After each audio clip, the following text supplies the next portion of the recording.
ఉన్న బంగారాన్ని విడిపించి ఆ రోజు ఆన్లైన్ రేటుకే మేము కొంటాం. Sharma gold company.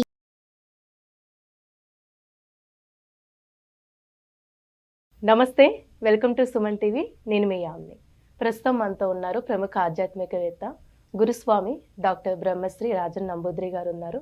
గురుగారితో మాట్లాడి మనకున్న సందేహాలను అడిగి తెలుసుకుందాం. నమస్కారం గురుగారు. నమస్కారం అమ్మా. గురుగారు, ఈ జూన్ నెలలో అండి కుంభరాశి వారికి ఏ విధంగా ఉంటుంది, అలానే రాశి వారికి సంబంధించిన ఆలయ దర్శనం కానీ పరిహారం ఏ విధంగా చేసుకుంటే మంచిదంటారు మీరు? శ్రీ మహాగణపతి దేవతభ్యో నమః. చూసే వీక్షకులకి నమస్కారం. అందరికీ మంచి జరగాలి. చాలా చక్కని ప్రశ్న వేశారు. కుంభరాశి చాలా అద్భుతమైనటువంటి రాశి. ఎందుకంటే పేరులోనే కుంభం కనపడుతుంది కాబట్టి వాళ్ళకి అదృష్టం ఎలా పట్టబోతుంది, 100% మంచి ఒక అదృష్టం పట్టబోతుంది. ఎట్లా అప్పుడే ఈ రాశి వారికి అనేక రకంగా రంగాల్లో ఉన్నటువంటి వ్యక్తులు వీళ్ళకందరికి కూడా ఒక మంచి ఫలితం లభించాలని మనం ప్రార్థన చేసుకుంటాం.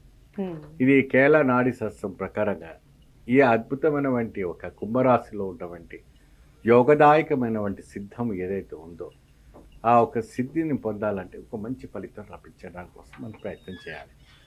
విధి విధానమైనటువంటి ప్రయాణాల్లో, విధి విధానమైనటువంటి వ్యాపార రంగంలో అనేక రకమైనటువంటి వ్యాపారం చేస్తూ వాళ్ళు నష్టపోతూ ఉన్న ఈ జూన్ నెలలో మంచి లాభదాయక రావడానికి అవకాశం ఉంది.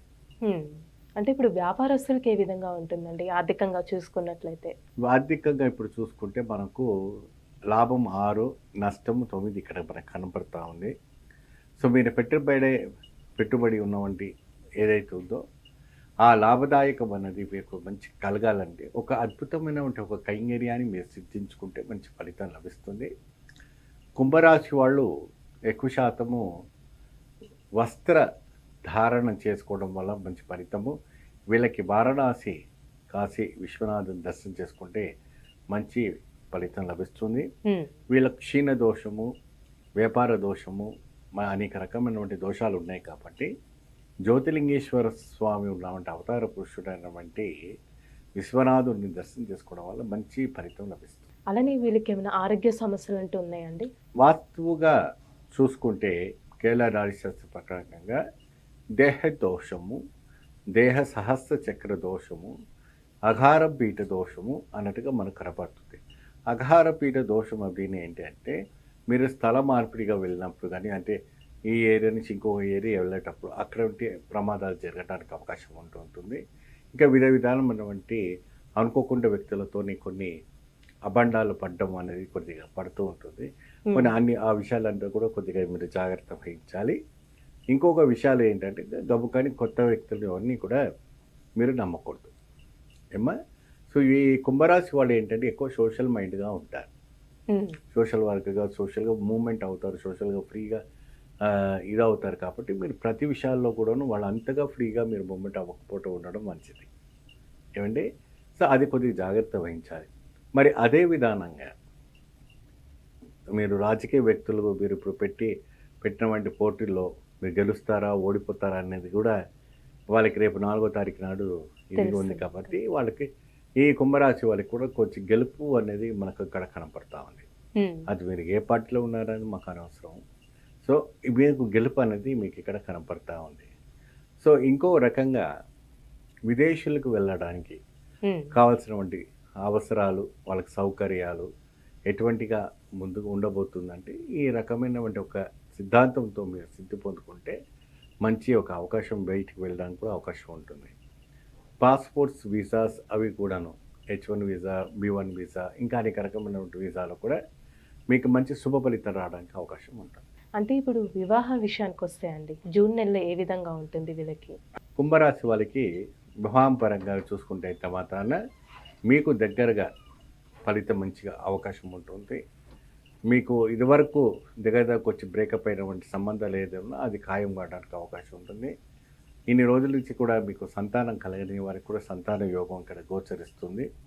వివాహితమైనటువంటి బ్రేకప్స్ ఏమైనా వచ్చినా కూడా వాళ్ళు కలుసుకోవడానికి కూడా మంచి అవకాశం ఉంటుంది. ప్రేమికులు కూడా విడిపోయిన వాళ్ళ దగ్గర అవ్వడానికి అవకాశం ఉంటుంది. సో వాళ్ళు కూడా మంచి అవకాశం కనపడుతుంది. అదే అడుగుతాం గురుగారు, ఇప్పుడు అంత దూరం వెళ్ళలేని వాళ్ళు ఆలయ దర్శనానికి ఇక్కడ ఉండే శివాలయంలో ఎలాంటి దానం చేసుకుంటే మంచిదంటారు?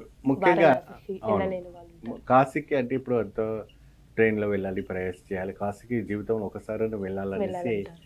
అంటారు. వెళ్తే చాలా మంచిదే. అక్కడ వెళ్ళలేని వాళ్ళు ఇక్కడ ఏంటంటే 9 నవగ్రహాల దగ్గర 9 పరిహారం చేసుకొని శివాలయంలో స్వామికి ఏకరుద్రము, నమ్మకము, రుద్రం, చమకం చేసుకోవాలి. స్వామికి ప్రత్యేకమైనటువంటి ఆ ఒక విశ్వనాథుని ఒక నామముతో నిర్మించినటువంటి ఆలయాలు ఇక్కడెక్కడో ఉంటుంటాయి ఉమ్, జంటాగారులో. అంత మాదిరి ఒక ఆలయానికి వెళ్ళి స్వామివారికి అభిషేకము, పూజలు చేసి ఆ తీర్థాన్ని మీరు స్వీకరించారైతే మాత్రం మంచి ఫలితం లభిస్తుంది. మీరు ఆవుకి ఉమ్, విశేషంగా గరికను దానం చేయాలి. ఉమ్, ఆ గరికని దానం చేయటం వల్ల కుంభరాశి వాళ్ళకి ఐశ్వర్యపరంగా, ధనపరంగా, ఆరోగ్యపరంగా వేరే వేరే ఒక విశిష్టమైనటువంటి ఫలితాలు కూడా రావడానికి అవకాశం ఉంటుంది. మంచి పరిహారం తెలియజేశారు గురుగారు. ధన్యవాదాలు మీకు. నమస్తే. చూశారు కదండి గురుగారి మాటల్లో.